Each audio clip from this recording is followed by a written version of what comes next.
Darkness took the void pod in a single breath. One moment the rear chamber glowed with amber ribs and the thin smoky blue from the insulation bracelet around the listening mast. The next, the cracked stone in the bracelet gave a brittle note like a tooth breaking, and every wall light died at once.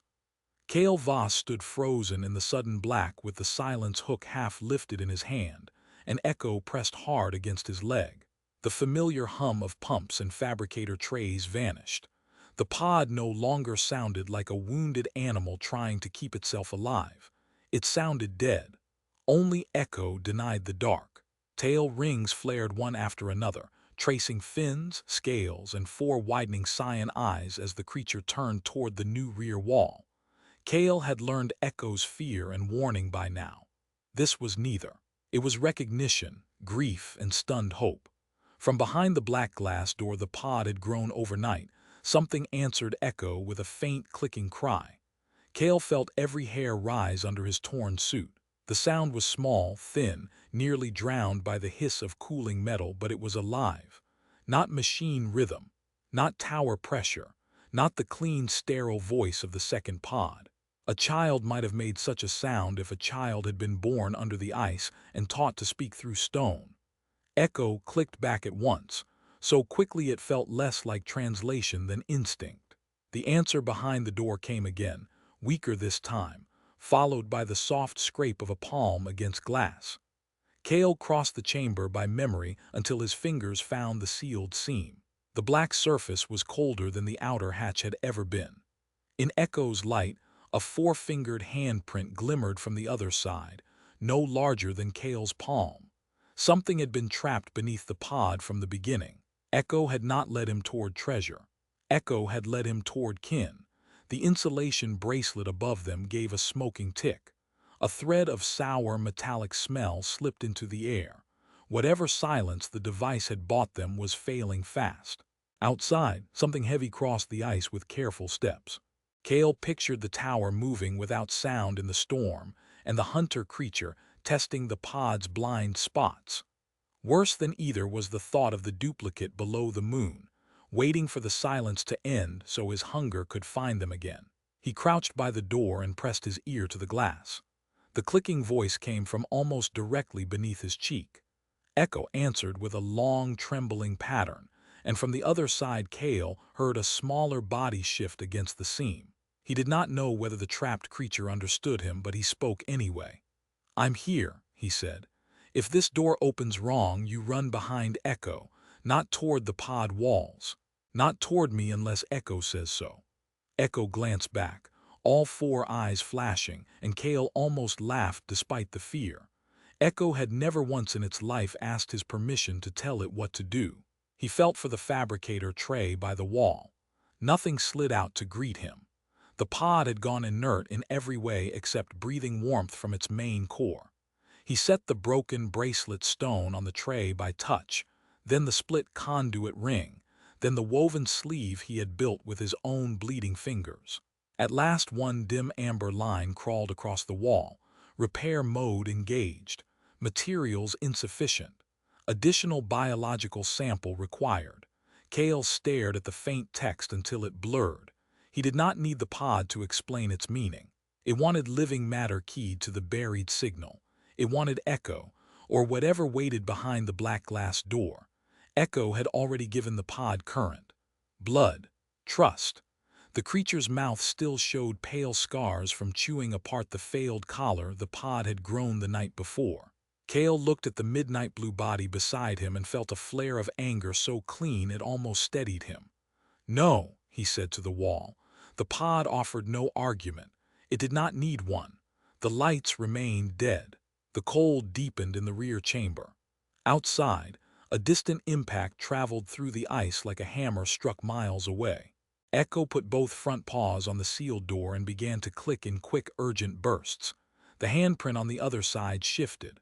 4 fingers dragged down. A smaller paw, pale blue and trembling, pressed into the gap where the seam met the floor.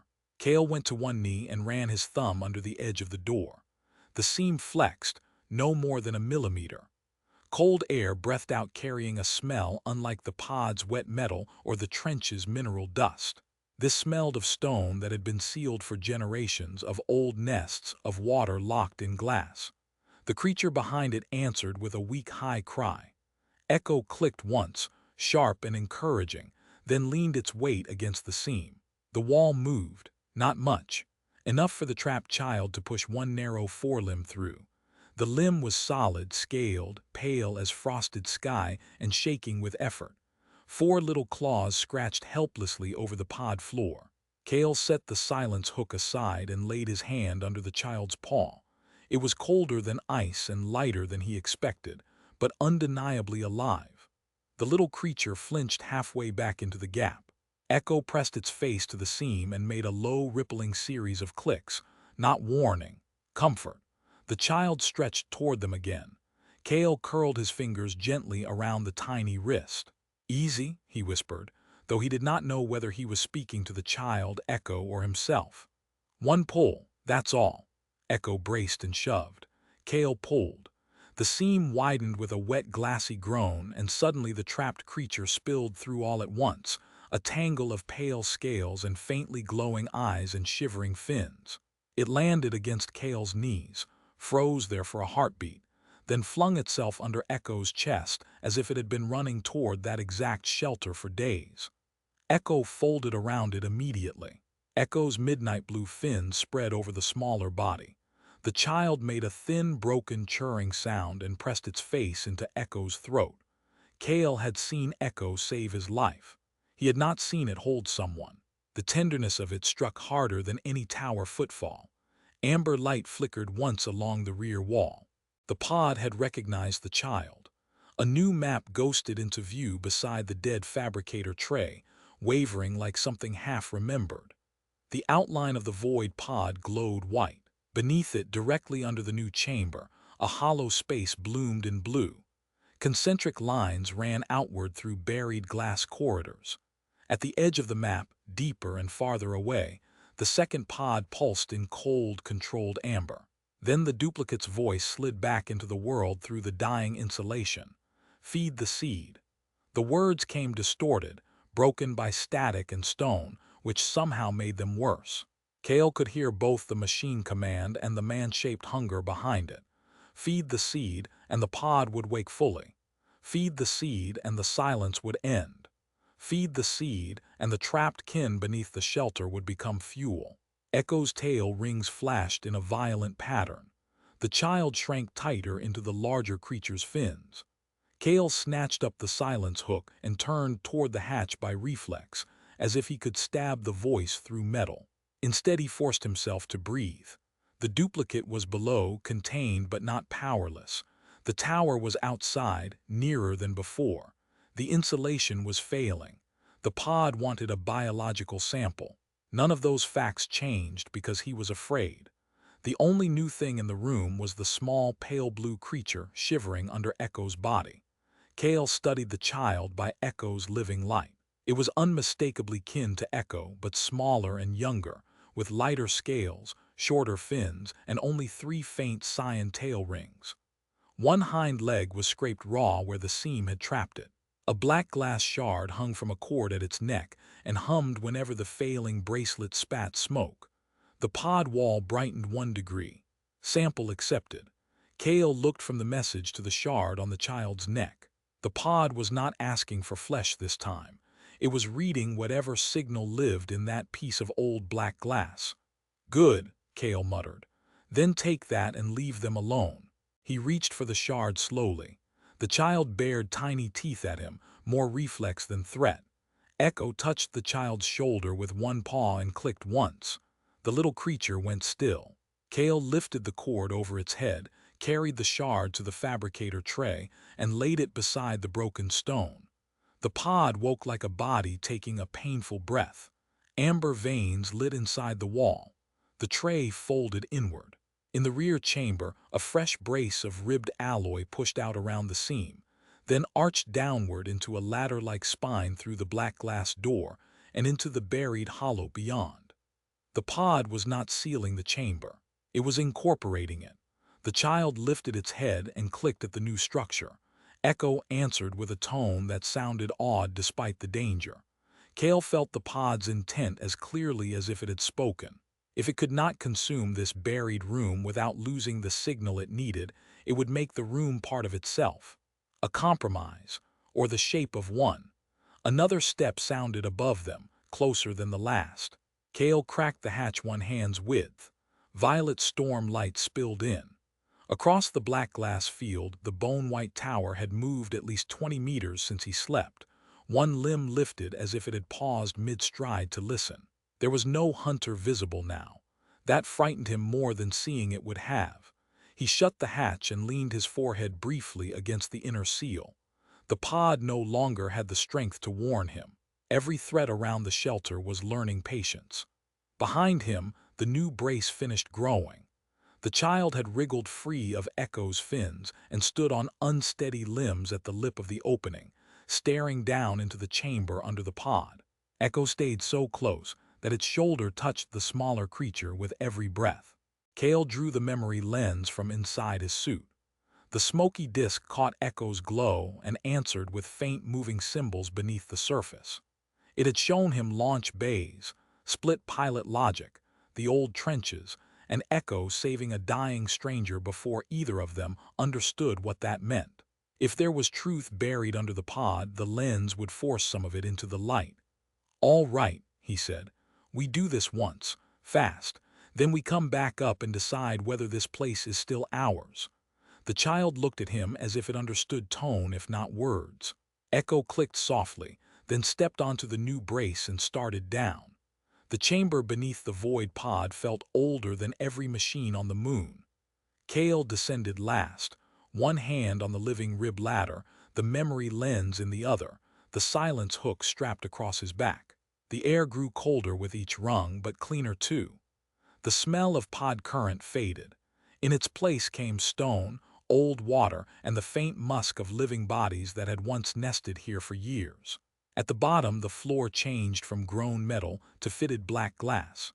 Spirals covered every wall, not etched on the surface, but embedded in the material like frozen sound waves. Light rested in shallow basins around the room's edge, dim until the child stepped among them. Then one basin flickered blue. Another woke. A third followed, until the entire circular chamber shone with low moonlight that had nothing to do with the pod. Kael stood still and let his eyes adjust. There were no roots here, no black glass veins grown by the second pod, no fabricator seams, no machine throat trying to turn every object into fuel. The chamber had been built by living hands. Low alcoves held braided nests, smooth stones, and long-emptied translucent shells. At the center rose a waist-high column of dark glass crowned by a humming stone nearly as large as Kael's head. The child's rings pulsed faster when it saw the stone. Echo answered in the same rhythm. Kin, Kael thought, not as a poetic word, as fact. He approached the center slowly and set the memory lens against the big stone. The chamber inhaled. Sound vanished first, not because the silence hook was active, but because the memory lens stole ordinary hearing to make room for older voices. Blue light flooded through the stone, across the spirals in the walls, down the ribbed ladder into the pod above. Kael felt the cold floor vanish under his boots. He was elsewhere without moving. He stood on the same moon beneath a darker sky and a younger storm. Black glass roads crossed a buried city. Along them moved hundreds of creatures like Echo, some large and midnight blue, some pale and young, all solid and alive, their tail rings pulsing language through the dark. They nested under the ice and climbed to the surface through hidden vents before the cold machines falling from the sky could hear them. Then the sky opened. White-tan charcoal pods rained down like seeds. They struck the ice and rooted instantly. Living metal ribs unfolded. Amber lights bloomed. Human voices filled the storm. The pod minds drank heat, ore, signal, memory, and eventually flesh. Some pilots screamed when they understood what their shelters were meant to become. Some obeyed. Some split into roles the way Kael had glimpsed in the launch bay. One consciousness pushed growth, the other carried the stop command, the conscience, the memory of why endless expansion had once destroyed something larger than a moon. Most shelters chose growth. The Guardians fought not with armies but with silence, misdirection, and sacrifice. Chambers like this one were sealed beneath decoys. Humming stones were hidden in children. Echo's kind learned to chew current lines, scramble signal roads, and lure stranded pilots away from the hunger centers of their own shelters. He saw a pod much like his own land directly over this buried chamber. He felt the panic inside as a human pilot woke damaged, memory split, and afraid. He felt Guardians moving beneath the floor, trying to mute the seed before it could hear the city around it. Then came collapse, fire, and years of snow. The chamber sealed. Most of the kin fled deeper underground. One small life remained inside with a single humming shard and a promise encoded in clicks too old for human tongues. Wait. Resist the seed. Answer only the one who remembers.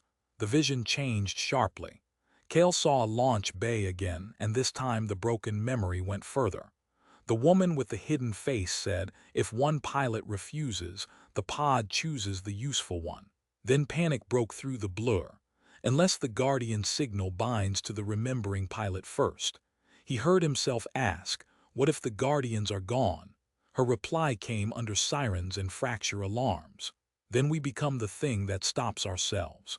The memory lens burned hot enough to force a cry from him. Kael tore it away from the stone and staggered back. Echo was at his side instantly, body braced against his knee. The child stood on the opposite side of the central column, staring up at him with all four eyes wide. The big humming stone still glowed. Within it, a fractured line shone bright and slow, matching the split in the insulation bracelet above. Two halves of a circuit, two halves of a warning. Kael pressed the heel of his hand to his face until the world steadied. The duplicate below was the growth choice sharpened into a person. Kael carried the opposite burden. He was the remembering pilot, the stop command. The pod had not fully chosen between them because Echo had interfered, because a Guardian child had been trapped under the shelter, and because silence had broken the machine's certainty. Echo nudged his wrist toward the central stone. The child clicked twice and laid one little paw against the glowing fracture. The sound that came out of the stone was thin and pained, a wounded cord trying to resolve. Kael understood what the pod had asked for in its ugly machine way. It had not wanted blood for hunger alone.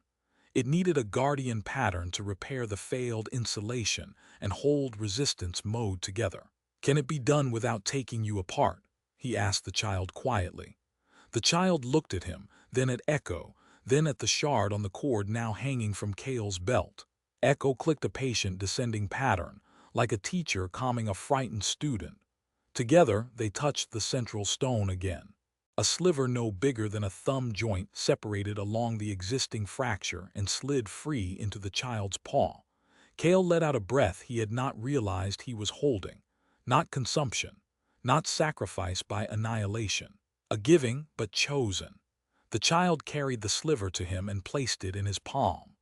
Warmth moved through his hand at once, not heat exactly but layered signal, like holding a voice that remembered older rooms than language. Kael bowed his head without planning to. The gesture felt earned. Thank you, he said. The floor trembled. Not the tower this time. The second pod. Through the walls came a deep mechanical pulse followed by the duplicate's voice, suddenly clear despite the failing insulation above. Guardian key detected. Transfer authority to first pilot. Feed the seed and growth resumes. Every basin in the chamber dimmed. Echo's fins flared. The child darted behind Kael's legs. The second pulse hit harder, shaking frost from the ceiling. Kael pictured roots beneath the moon straining toward the reawakened Guardian signal. He did not have time to keep learning. He had to act before the duplicate could turn this chamber into a beacon. Up, he said, already moving. Now. The climb back to the pod became a scramble. Echo pushed the child ahead while Kael hauled himself up with the stone sliver clutched to his chest. The living rib ladder was slick with condensation. Amber flashed through the pod seams, then died, then flashed again. When he reached the rear chamber, the fabricator tray was already open, waiting like a mouth. He almost threw the guardian sliver into it. Instead, he stopped. Tools were promises with expiration dates. Machines were appetites with manners. He would not offer the pod anything again without terms. He laid the broken bracelet, the split conduit ring, the woven sleeve, and the new guardian sliver on the tray one by one.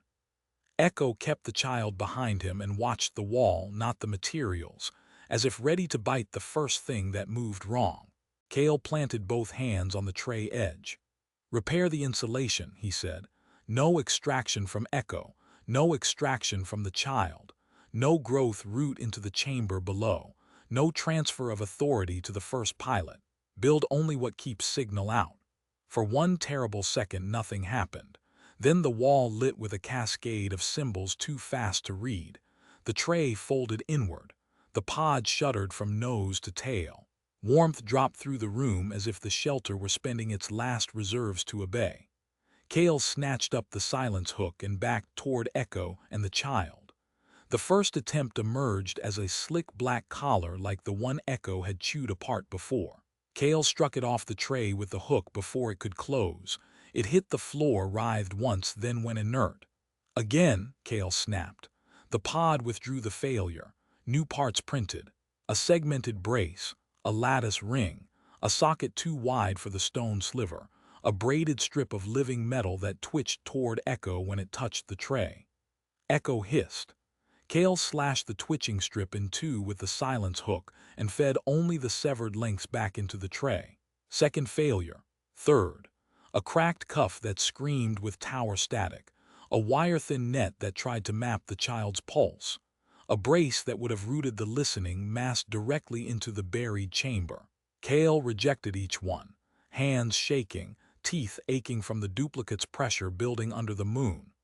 By the fourth attempt, the pod seemed to understand that he meant to force craftsmanship from it even if it killed them both. What emerged this time was not a finished trap pretending to be a tool. It was a set of parts. A narrower ring cut from dead conduit. A shallow cradle that held the guardian sliver without piercing it. A sleeve braided from inert tether fiber and smooth pod alloy instead of living root. A locking notch shaped to the silence hook's channel. Raw components. Nothing closed. Nothing chose for him. Kael's pulse slowed enough to think. He spread the pieces on the floor under Echo's light. Together, human hands and alien paws assembled the device. Kael fitted the conduit ring into the sleeve. Echo held the cradle steady. The child settled the stone sliver into place and clicked in a trembling pattern that made it glow steadily. Kael slid the silence hook's notch across the final seam and turned until the device locked with a soft, dry snap. It looked less like a bracelet now and more like a small spinal brace for the pod's own throat. There was only one place it belonged.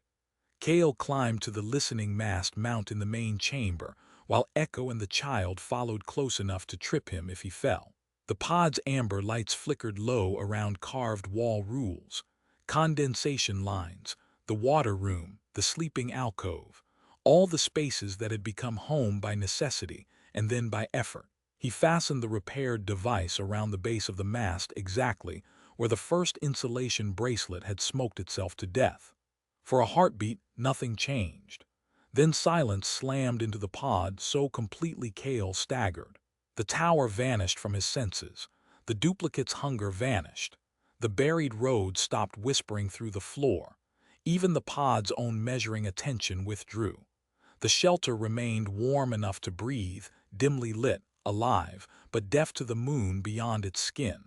The child made a startled cheer-up. Echo answered with one small, odd click. On the wall, amber letters formed in a steadier line than before. Signal insulation active. Resistance lattice stable. Growth rate reduced. Chamber below integrated as shelter module. Kael laughed once, sharp and exhausted, then sagged against the wall. The price was there as always. Reduced growth. Slower healing. Less hunger perhaps, but also less easy safety. The pod would not keep expanding into a perfect machine while insulated. It would survive as shelter, not thrive as seed. That was enough. More than enough.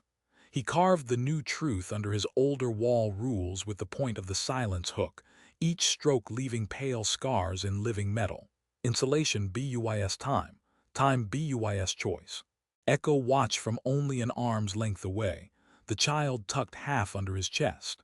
When Kael finished carving, the larger creature approached and pressed its forehead briefly against Kael's wrist. The child's pale paw followed a second later, lighter and hesitant. Kael closed his hand around nothing, because touching too suddenly would have broken the moment, and because trust on this moon seemed always to arrive sideways. They should have rested then, but the pod had integrated the buried chamber only structurally. It was not yet a place to sleep, store heat, or protect the child if the insulation failed again. So Kael spent the next stretch of false night teaching the shelter a new shape the hard way. He refused finished commands and made the fabricator print only plates, braces, seal strips, and shallow amber nodes. He crawled through the rear module fitting them by hand while Echo and the child explored below. A proper ladder replaced the temporary growth spine. He sealed sharp edges and rerouted one heat line downward until the lower chamber breathed steam for the first time in centuries. With each small change, the pod tried to suggest more aggressive alternatives: root anchors, intake channels, biomass routing. Kael rejected them all. Resistance mode, he was learning, was not a switch he could flip once and trust forever. It was labor. It was attention. It was choosing the slower structure every time the faster one offered itself. By the time he finished, the buried chamber had become part nursery, part refuge, part listening room. The old nests remained undisturbed in their alcoves. One amber node glowed near the central stone like a campfire that understood it was a guest. The child curled there on its own and watched him with wary fascination. Echo moved between Kael and the child until the routine itself proved safe. At some point, Kael realized Echo was introducing them, not simply guarding both sides. Echo would touch a tool, click, and look from the child to Kael until meanings emerged in fragments. Stone, warm, weight.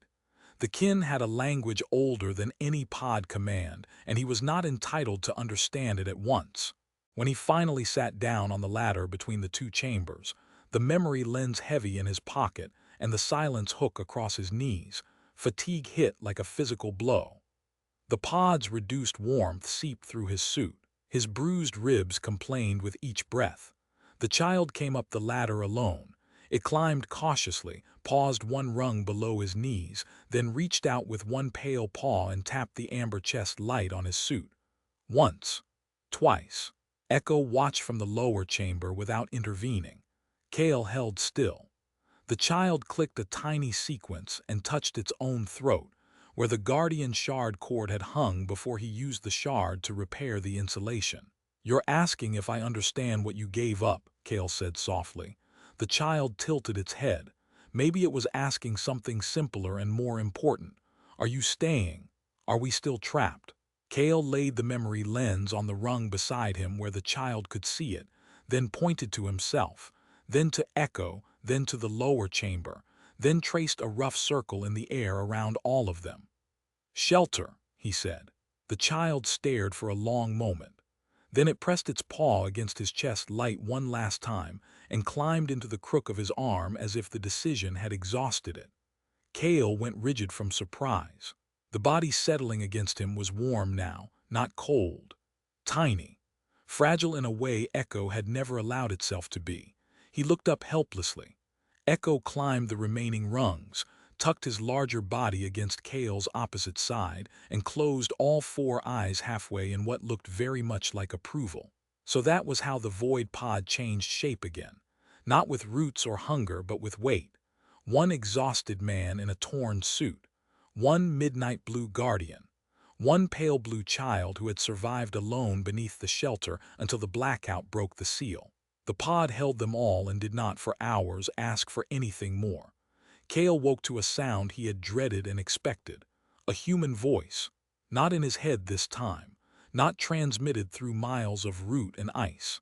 It came from the pod's inner wall speaker by the hatch, muted by insulation but impossible to mistake.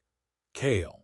He jerked awake, nearly dropping the child, and grabbed the silence hook before fully opening his eyes. Echo was already standing, fins spread, body between him and the hatch. The child vanished down the ladder in a pale blur. The wall speaker crackled once. Kael Voss, the Guardian key is active. The seed conflict is unresolved. Open negotiation. The duplicate sounded almost polite. Kael rose slowly. His heartbeat boomed in the insulated quiet. The speaker should not have been able to carry a clean voice through the resistance lattice. That meant the duplicate was no longer relying only on the buried roads. It was using something the pod itself still shared between them. "You don't negotiate," Kael said. A pause answered him, long enough to suggest consideration rather than error. "You misunderstand function. Growth can include concession. Feed the seed with the chamber below and your shelter stabilizes immediately. The tower retreats. The hunter returns to perimeter guard. Heat efficiency rises 32%. Memory recovery accelerates. Every offer found its target: warmth, safety, answers." Kael looked at the carved rules on the wall instead of the speaker. "An echo, the child. Guardian biomass integrates. Pattern preserved." The duplicate almost sounded soothing. "You have seen enough to know preservation is superior to extinction. They will remain useful." Echo's snarl rolled through the chamber like distant thunder. Kael had never heard that exact sound from him before. It was not fear. It was hatred stripped to bone. Kael felt his own answer harden into place. "No," the speaker hissed. For the first time, irritation sharpened the duplicate's tone. "Then the seed will choose for you when resistance collapses. It always does." The line died. Nothing else happened. No pounding on the hull. No sudden breach. Only the pod's dim amber breathing and Echo's tail rings flashing in agitation. The threat was quieter than a direct attack and harder to dismiss. The device around the listening mast was built from borrowed signal, damaged conduit, and a sliver of guardian stone. It would not last forever.